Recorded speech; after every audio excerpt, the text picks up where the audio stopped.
I'm pumped.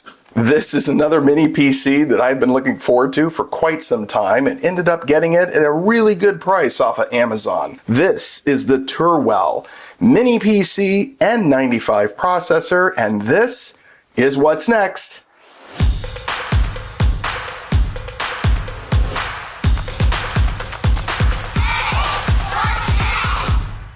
Now, you might be saying to yourself, why do I have both my iProda and this mini PC? Well, these are both Alder Lake chips. This is an N97 and this is an N95. The major difference between these two, other than the RAM and the hard drive space, is that this is DDR4 and this is DDR5, and I thought it would be kind of fun to compare the two side by side on various tasks to see, can you save a few bucks with something like this over this and still get the same performance? Guess we're going to find out. To be honest, I don't know. Let's start looking at this TUREWELL Mini PC. Well, for several months now, I've been looking at what's the next PC that I was going to do a review on. And I don't get many offers from vendors, so this I ended up spending my own money on, and it was a decent cost. We're talking around $100 for this particular brand new in a box mini PC. You can see here that it is model number HSI 95 Mini, an Intel Alder Lake N95, Wi-Fi 5, we have a gigabit LAN, we have 8 gigs of memory, 256 gigabyte storage, the color is black, and it does say power is EU. I hope not, because I'm in the States. So we're going to find out when we open this. The packaging is, it's what you expect from a mini PC, but I do like the color here. And my goodness, look at the size of this thing. It is so small, even compared to the iProda. I mean, look how much smaller this is. I'm already kind of liking that. All right, set that off to the side. We'll pull this out, and we do have, US plug, so thank goodness for that. We have another HDMI cable, which I keep losing my short ones. I'm glad that I have that. And it looks like we have some screws, and I'm not really sure what that's for, so maybe the user manual might let us know. And here is that user manual. Let me get this all cleaned up and let's move on.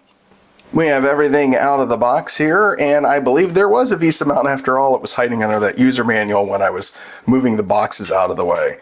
So that's a plus. Let's take a look at this user manual. Is it multiple languages? It is. Looks like that the first part of the document, from page 1 to page 4 is English, and it is the standard, kind of walk through step by step on how to get this thing set up. It does show that you can do an SSD installation, so that'll be interesting to see about getting that apart. I don't know if the RAM is upgradable, but interesting. All right, so let's take a look at what's in the box. We have this plastic wrapping here, and very, very shiny. I don't know if you could see that. Very shiny top here, very colorful. You have your 3 HDMI outs. These support 4K, 60 frames a second. Looks like we have our ventilation here at the top. On the back, we have an audio jack, 2 LAN ports, and I believe both of those would be gigabit LAN. There is your barrel plug that goes there, DC 12 volts. Looks like we have 3 USB 3.0 ports, and then you have your power button right here. And on the bottom, there are your screws for the VESA mount, and we're going to assume, now it does show that that is the front, that you probably have to take these feet off to see what's inside, which we are going to go do that. So let's bring out the old screwdriver and get this thing torn apart, and let's take a look inside before we get this set up. Well, that wasn't too difficult. The rubberized feet are blocking the screw holes, so instead of taking them off, I just, moved it back just a little bit so you can get to the screws, and it seems to just come off like so. So we see here that we have 256 gigabyte drive is already installed. Let's go ahead and we'll take that out. I decided to go ahead and I unscrewed the other 4 screws that are sitting in here. So we're going to flip this upside down for a moment. There's at least 1 screw. This comes out like so. All right, just like that. It does look like the RAM is actually soldered on the board. So it is 8 gigabytes, and that's what you're going to get. If we go ahead and unscrew our SSD here, and it looks like the board actually comes out like so. So that's cool. So there is the board itself. Take the SSD out. So yeah, it's just some no-name brand SSD. And then there is the card for the wireless. It looks like that also could be replaced if needed. There's some weight to this for sure. So let's go ahead. I'm going to get this installed. We're going to get it set up. And let's start the comparison between the N95 and the N97 processors. All right, both systems are set up. We have the TUREWELL over here, and we have the iProto over here. We know a little bit about the iProto. We already said that it has 16 gigs of memory, 512 gigabyte drive. This one here, it has the 8 gigabytes of RAM and 256 gigabyte SSD. RAM and SSD are both upgradable on this unit, only the SSD on that one. So currently right now we have Task Manager opened. This is the Intel N97 running over here. The base clock speed is 2 gigahertz, 4 cores, 4 logical processors. Over here, the base speed for the N95 is 1.7 gigahertz. We have 4 cores, 4 logical processors. If you look at the L1, L2, and L3, they are exactly the same at 384 kilobytes for L1, 2 megabytes for L2, and 6 megabytes for L3. If we look at the memory here, selecting that one and coming over here and selecting this one, you can see that we have currently 8 gigabytes currently used here, 4 gigabytes there. The speed of this one is 4,800 megatransfers per second. This one is 3,200 megatransfers per second. Again, DDR4 versus DDR5, but 16 gigabytes versus 8 gigabytes.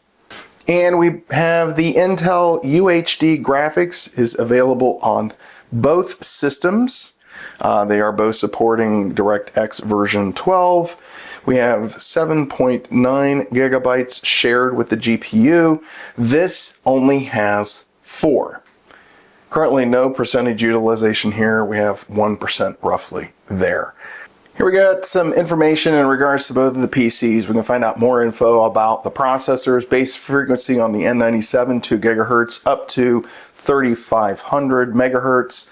And then we have 1.7 gigahertz over here, maximum frequency 33 to almost 3,400 megahertz, or I should say 3.4 gigahertz highest and 3.6 gigahertz highest over here. Now, with that being said, we're going to assume that the iProto is going to beat this. By how much? We don't know. The cost difference between these two units currently right now is about $30 or so, $25, $30. But I will say that I did get this one for $95. That would make it even closer to $35, $40 difference between the two. But again, depending on your budget, maybe you don't have that extra $25 to spend. Is this one still going to be decent for you? So that's what we're going to find out here. Let's go and run both of these benchmarks. One of the things that I've noticed is that this one runs a little bit quieter than the iProto. Now that we're kind of maxing out the CPUs, let's listen to the difference between the fan noises between both. So here is the TUREWELL.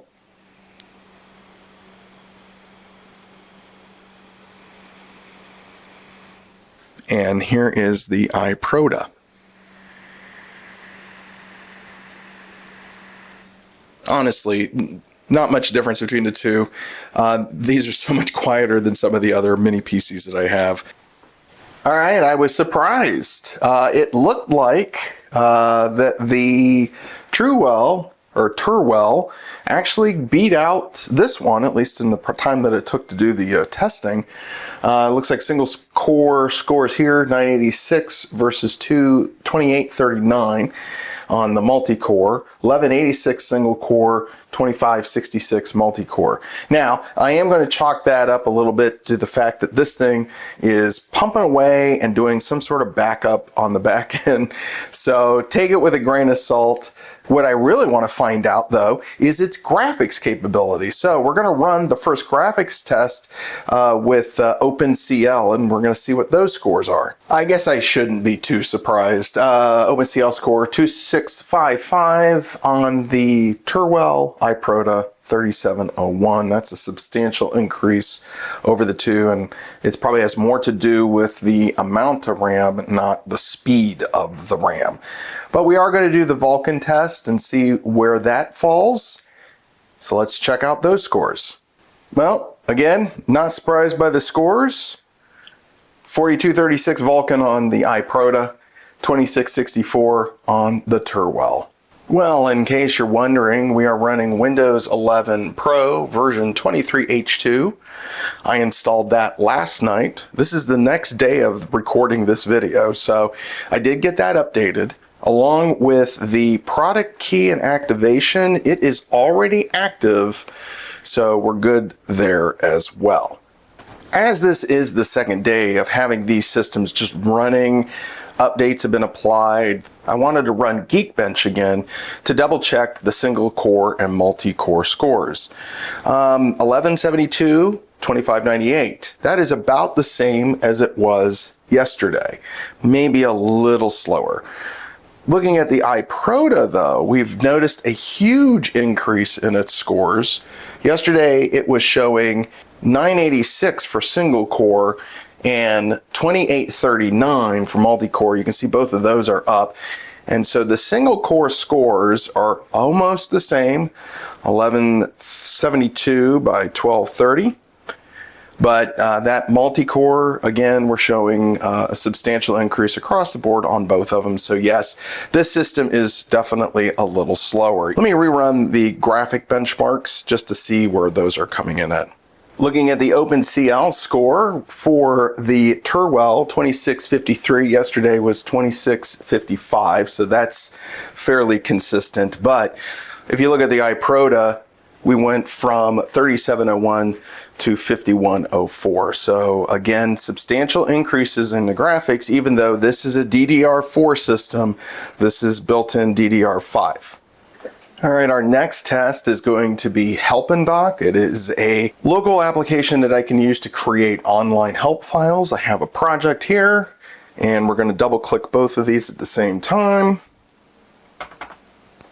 All right, it's asking if the project needs to be migrated. We're going to hit enter at the same time.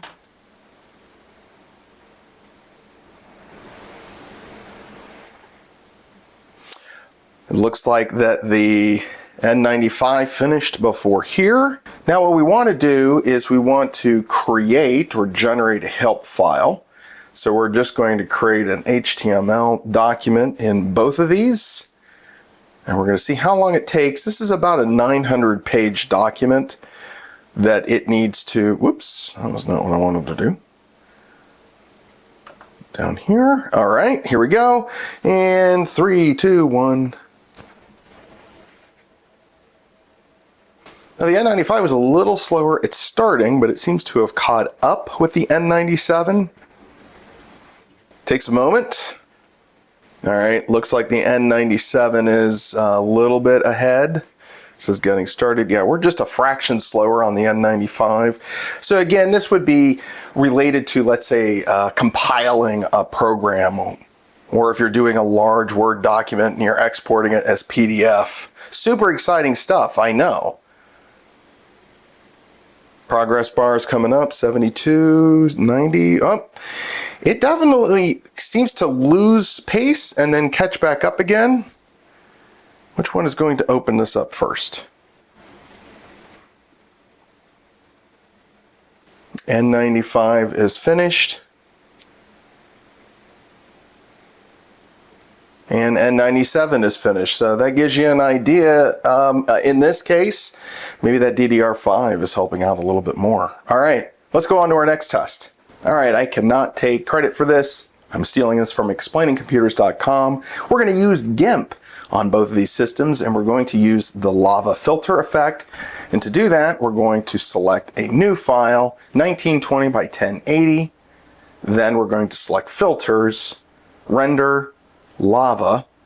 I've changed the gradient to a blue-green so it shows up on the video here. And we're going to do this in 3, 2, 1.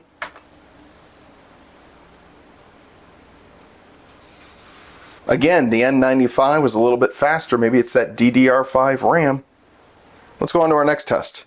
We're using the Heaven benchmark now from Unigine. We have it set to quality of medium, full resolution, which would be 1920 by 1080, full screen. I have them both set to the run right now in 3, 2, 1. Let's see how long it takes to get this up and running.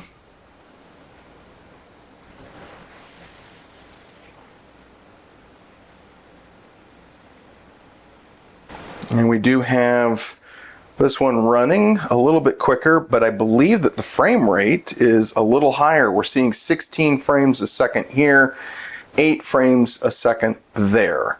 So almost double the frame rate. Let's do a quick benchmark and see how this turns out.